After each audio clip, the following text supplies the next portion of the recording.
acid attack punishments assessed in government review. People who carry out acid attacks in England and Wales could face longer jail terms as part of a wide-ranging review, following a rise in incidents.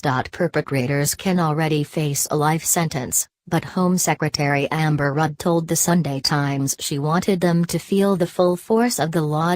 Life sentences must not be reserved for acid attack survivors, she said. There are calls to tighten laws for the sale and possession of acid after 5 attacks in a night in London. According to the Home Office, carrying out an attack with a corrosive substance can already result in a prison sentence of up to life, depending on the nature of the charges. Being found in possession of acid, with intent to carry out an attack, can mean a sentence of up to 4 years. What has led to the rise in acid attacks? How to treat a chemical burn. Announcing the plans, Ms. Rudd said, "Acid attacks are horrific crimes which have a devastating effect on victims, both physically and emotionally." She said it was vital that we do everything to prevent these sickening attacks. The law in this area is already strong, with acid attackers facing up to a life sentence in certain cases. But we can and will improve our response.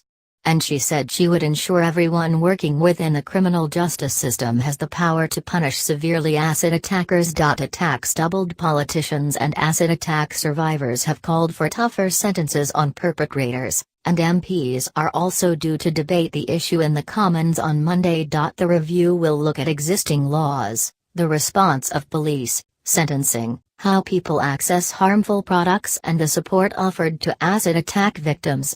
Assaults involving corrosive substances have more than doubled in England since 2012 to 504 in 2016-17, according to a Freedom of Information request to police forces by the BBC. Separately, the National Police Chiefs Council, NPCC, said more than 400 acid or corrosive substance attacks were carried out in England and Wales in the 6 months to April 2017. Where the age of the offender was known, 1 in 5 was younger than 18. A 16-year-old boy has been charged in connection with the attacks in London on Thursday. What will the review look at?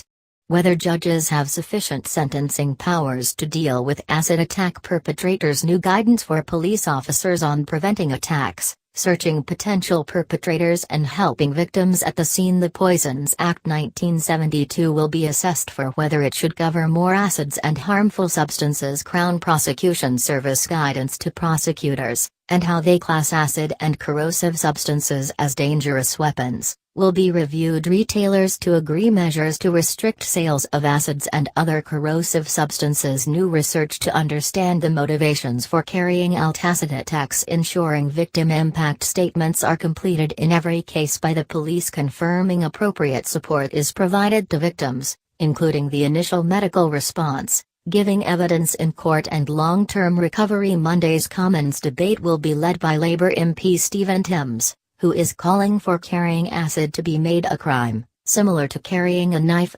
Under the current law, if police stop someone carrying acid, they have to prove intent to cause harm. Acid attack survivor Katie Piper has said victims face a life sentence and also called on tougher sentencing to act as a deterrent. In a letter published in the Scars, Burns,